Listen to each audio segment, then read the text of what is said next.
जय श्री कोटेश्वर महादेव। जय मां कालीपाट। जय मां गढ़कालिका।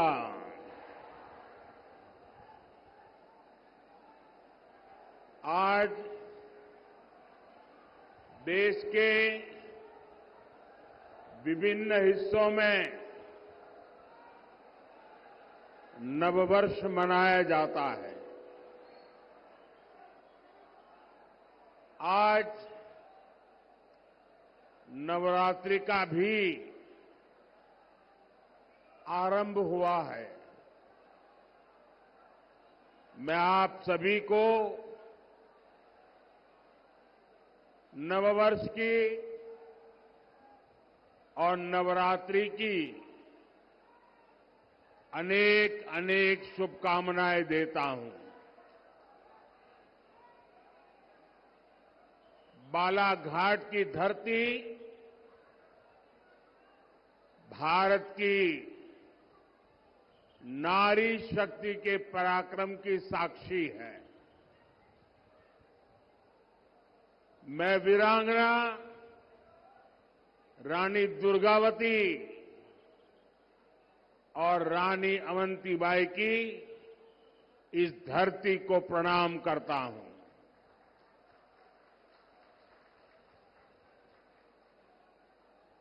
आज जनता जनार्दन का ये सैलाब, ये जन सैलाब ऐसा लग रहा है जैसे केसरिया सागर नजर आ रहा है। और इतनी बड़ी तादाद में माताओं बहनों का स्नेह, उनके आशीर्वाद, ये साफ साफ दिखा रहा है कि 4 जून को मध्य प्रदेश में क्या परिणाम आने वाले हैं।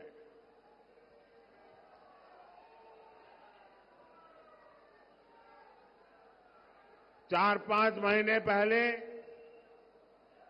विधानसभा चुनाव में ही यहां आप सब लोगों ने मिलकर के कांग्रेस को पूरी तरह साफ कर दिया।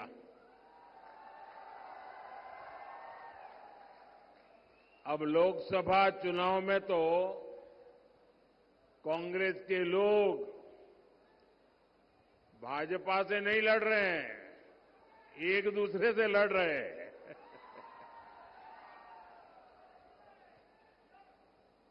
और इसलिए एमपी के कोने कोने से आवाज आ रही है, फिर एक बार, फिर एक बार, फिर एक बार। साथियों, 2024 का लोकसभा चुनाव 21वीं सदी के भारत का बहुत अहम चुनाव है। ये सिर्फ चुनाव नहीं है, कौन एमपी बने कौन न बने इतने भर का ये चुनाव नहीं है। ये चुनाव नए भारत के निर्माण का मिशन है। ये विकसित भारत, विकसित मध्य प्रदेश के संकल्प को नई ऊर्जा देने वाला चुनाव है। जब G20 में दुनिया के बड़े बड़े फैसले, असंभव लगने वाले फैसले भारत में लिए जाते हैं तो हर देशवासी को लगता है उसकी ताकत बढ़ गई है। जब अमेरिका से लेकर ऑस्ट्रेलिया तक भारत का डंका बजता है तो हर देशवासी को लगता है कि उसका अपना सम्मान बढ़ा है। कभी कांग्रेस सरकार अपनी शिकायतें लेकर दूसरे देशों के पास जाती रहती थी, लेकिन आज वक्त बदल चुका है। दुनिया के बड़े बड़े देश, आपस में युद्ध कर रहे देश, भारत से अपने मुद्दों पर बात करने के लिए आते हैं। अपने देश का ये रुतबा देखकर हर हिंदुस्तानी का हौसला बुलंद हो जाता है। ये चुनाव देश के इसी बदलाव को नई बुलंदी देने का चुनाव है। साथियों, आजादी के बाद दशकों तक कांग्रेस बहुत ही पुरानी सोच पर चली। एक तो उनके मन में आजादी के आंदोलन का अहंकार भरा पड़ा था और सामान्य मानवीय ने आजादी के आंदोलन में त्याग किया, तपस्या की, बलिदान किया, उसको उन्होंने सत्ता में आते ही नकार दिया और एक छोटी सी कोठरी, छोटा सा परिवार का कुनबा हावी हो गया और उसी की सोच देश को पिछड़ेपन की तरफ धकेलती गई। कांग्रेस सोचती थी हम तो गरीब देश है और गरीब देश को आधुनिक सड़कों की, आधुनिक रेल की, नए एयरपोर्ट की क्या जरूरत है। कांग्रेस के बड़े नेता जिन 2-3 बड़े शहरों में रहते थे, वहां अपने लिए सुविधाएं जुटाकर ये लोग देश के दूसरे शहरों को भूल जाते थे। सबका साथ, सबका विकास के मंत्र पर चल रही बीजेपी सरकार देश के हर शहर को, देश के हर गांव को प्राथमिकता दे रही है। हमारी सरकार देश में आधुनिक इंफ्रास्ट्रक्चर पर लाखों करोड़ रुपए खर्च कर रही है। आधुनिक सुविधाओं पर इतना पैसा देश की किसी सरकार ने आज तक खर्च नहीं किया है। आज चाहे यहां सिवनी नागपुर के बीच 4 लेन हाईवे हो, गोंदिया बालाघाट सिवनी हाईवे हो, नर्मदा प्रगति पथ, विंध्य प्रगति पथ हो, आधुनिक वंदे भारत ट्रेन हो, अमृत भारत स्टेशन योजना के तहत मध्य प्रदेश के 80 स्टेशनों का विकास हो, बीजेपी सरकार एमपी का कायाकल्प कर रही है।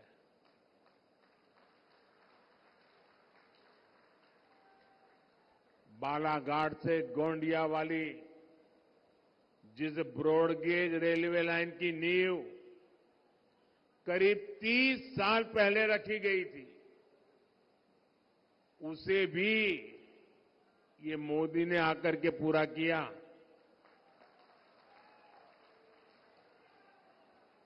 बालाघाट की वारा सिवनी हैंडलूम साड़ियों को जीआई टैग मिले, बनारसी साड़ियों की तरह उनकी भी धूम मचे।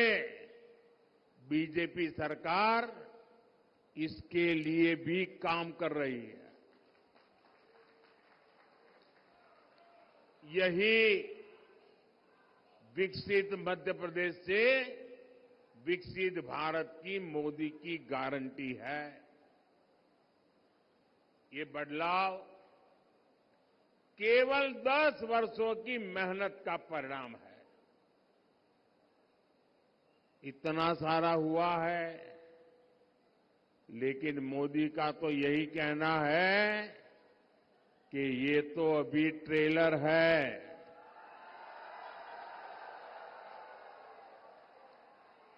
अभी तो बहुत कुछ करना है। देश को बहुत आगे लेकर जाना है। भाइयों बहनों, आप मेरी जिंदगी को जानते हैं। बहुत बारीकी से आपने मुझे बराबर देखा है, तरासा है। और आपने देखा है, मोदी मौज करने के लिए पैदा नहीं हुआ है।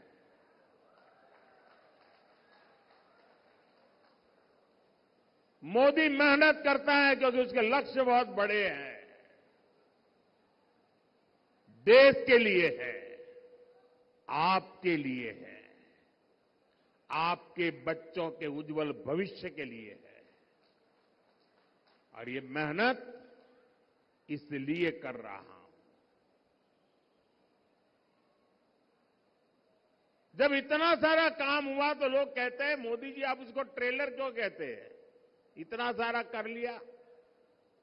अब मैं गांव की भाषा में अगर समझाना है तो मैं यही कहता हूं कि आपने देखा होगा गांव में दिवाली के दिनों में बड़ा रॉकेट छोड़ना है, बहुत ऊंचे जाने वाला रॉकेट छोड़ना है, तो बच्चे क्या करते हैं? पहले वो फुलझड़ी होती है ना, उसको जलाते हैं। फिर दूर से फुलझड़ी से उस रॉकेट को अग्नि देते हैं और फिर रॉकेट उड़ता है। होता है ना ऐसा? ऐसा होता है ना? अब फुलझड़ी देख करके भी लगता तो है वाह वाह बहुत बढ़िया पटाखे फूट रहे हैं, लेकिन उसका लक्ष्य तो उस रॉकेट को ऊपर ले जाना होता है। वैसे ही मोदी ने अब तक जो काम किया है ना, वो तो फुलझड़ी है, फुलझड़ी। अभी तो विकास का रॉकेट और ऊंचे ले जाना है। भारत के पूरे सामर्थ्य से असली दिवाली मननी, ये तो अभी बाकी है। और इसके लिए ही मैं आपसे आशीर्वाद मांगने आया हूं। साथियों, आज भाजपा सरकार वंचितों को वरीयता देते हुए काम कर रही है। भाजपा ने समाज के उस दलित, पिछड़ा, आदिवासी वर्ग को सम्मान दिया है जिसे पिछली सरकारों ने पहचान से भी वंचित रखा था। आज बीजेपी सरकार एमपी में 5.5 करोड़ जरूरतमंदों को मुफ्त राशन दे रहा है। ये राशन पाने वाले बहुत बड़ी संख्या में इसी वंचित समाज से आते हैं। एमपी के 44 लाख गरीब और वंचित लोगों को तब तक पक्का घर नहीं मिला जब तक मोदी ने संकल्प नहीं लिया। एक समय था जब मध्य प्रदेश में केवल 10% घरों में पाइप से पानी पहुंचता था। अधिकांश आदिवासी इलाकों में पानी की सप्लाई की सुविधा तक नहीं थी। हमने इतने कम समय में एमपी के करीब 70 लाख घरों में नल से जल की सुविधा पहुंचा दी है। आज एमपी के 80 लाख से अधिक किसानों को किसान सम्मान निधि का लाभ मिल रहा है। यहां का किसान जो चिन्नौर चावल उगाता है और जो मुझे भी बैट भी दिया गया, उसे अब पूरे देश में पहचान मिली है। यही नहीं, कांग्रेस ने हमारे आदिवासी भाई बहनों को जल, जंगल, जमीन के अधिकारों से भी वंचित रखा था। आज 1 करोड़ से ज्यादा जनजातीय समाज के लोग पेसा कानून का लाभ ले रहे हैं। लाखों आदिवासी भाई बहनों को वन अधिकार का पट्टा भी भाजपा सरकार ने ही दिया है। मध्य प्रदेश में हमारे युवा साथी मोहन यादव जी और उनकी सरकार गरीब और आदिवासी समाज के कल्याण के लिए दिन रात काम कर रही है। लेकिन साथियों, दूसरी ओर कांग्रेस है जो अभी भी अपनी पुरानी मानसिकता में जकड़ी हुई है। भाजपा जब देश में पहली महिला, आदिवासी महिला राष्ट्रपति के लिए आगे बढ़ी, तब कांग्रेस ने उन्हें हराने के लिए पूरी ताकत लगा दी। कांग्रेस ने कभी आदिवासी विरासत का सम्मान भी नहीं किया। कांग्रेस ने तो गोविंद गुरु जैसे क्रांतिकारियों को स्वतंत्रता सेनानी का दर्जा तक नहीं दिया था। कांग्रेस आजादी का श्रेय किसी आदिवासी को नहीं, अपने शाही परिवार को देना चाहती है। ये हमारी सरकार है जिसने गोविंद गुरु को स्वतंत्रता सेनानी का दर्जा दिया। ये हमारी सरकार ने तंटियांग मामा को सम्मान दिया।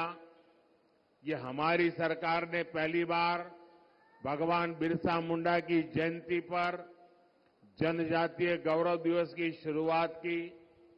आप मुझे बताइए, इस कांग्रेस को क्या एक भी सीट पर मौका मिलना चाहिए क्या? एक पर भी मिलना चाहिए क्या? पूरी तरह क्लीन करना चाहिए कि नहीं करना चाहिए? साथियों, कांग्रेस ने अब आजकल एक इंडी अलायंस बनाकर देश के खिलाफ बिगुल फूंक दिया है। ये लोग आपस में एक दूसरे से झगड़ते हैं, लेकिन कहते हैं कि मोदी को रोकने के लिए साथ आए हैं, लेकिन असल में उन्हें मोदी को नहीं रखना है। इंडी गठबंधन वालों को मोदी को रोकना नहीं है, देश के विकास को रोकना है। इसलिए ये लोग मोदी को गालियां दे रहे हैं, मोदी को धमकियां दे रहे हैं। मैं अपना सब कुछ छोड़कर देश सेवा के मिशन को लेकर चला हूं। मोदी के लिए मेरा भारत ही मेरा परिवार है। जो लोग अपनी तिजोरियां भरने राजनीति में आए हैं, वो मोदी को धमकी न दें। मोदी तो अपनी कमाई भी देश के काम लगा देने की आदत रखता है। मैं एमपी की धरती से बताना चाहता हूं, मोदी भक्त है महाकाल का। मोदी झुकता है तो या तो जनता जनार्दन के सामने या महाकाल के सामने। मैंने महाकाल से देश सेवा के लिए गालियां और अपमान को बर्दाश्त करना सीखा है, और मैंने देश विरोधी ताकतों को अंजाम तक पहुंचाना भी सीखा है। मोदी इनकी गीदड़ भभकियों से डरने वाला नहीं है। साथियों, ये इंडी गठबंधन मुझसे कितना चिढ़े हुए हैं, ये पूरा देश देख रहा है। मोदी देश की सुरक्षा की गारंटी देता है तो ये लोग मोदी को गाली देते हैं। मोदी कश्मीर से 370 को हटाने की गारंटी पूरी करता है तो ये लोग पाकिस्तानी की भाषा बोलने लग जाते हैं। मोदी गरीब कल्याण की गारंटी देता है, माताओं बहनों के लिए इज्जत घर बनाने की बात करता है तो ये लोग मोदी का मजाक उड़ाते हैं। बालाघाट की ये धरती, राम पायली की ये भूमि जो भगवान राम के वनगमन से जुड़ी है, उन्हीं रामलला की जब प्राण प्रतिष्ठा होती है तो ये लोग मोदी को गाली देते हैं। और केवल मोदी को गाली दे तो समझ आता है, इंडिया अलायंस के लोग सनातन धर्म को नष्ट करने की सौगंध खाकर इस चुनाव में उतरे हैं। भाइयों और बहनों, मुझसे इनकी एक और बड़ी दुश्मनी है। बीजेपी सरकार आज भ्रष्टाचार के एक एक रास्ते को बंद कर रही है। बीजेपी सरकार गरीबों के हक का पैसा सीधे गरीबों के खाते में भेज रही है। जिन्होंने देश का पैसा लूटा है, अब उनके ऊपर कानून का शिकंजा भी कसा जा रहा है।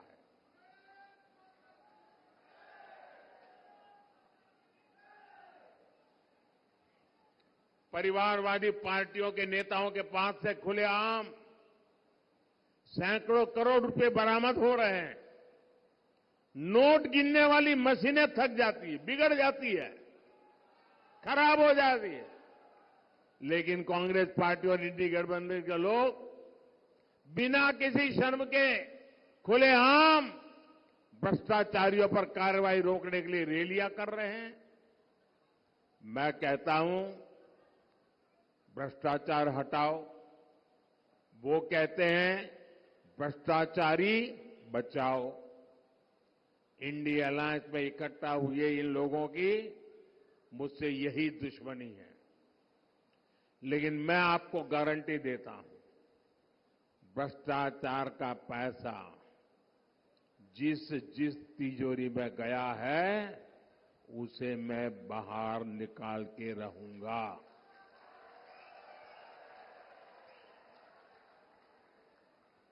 अगले 5 साल ये काम और तेजी से होगा।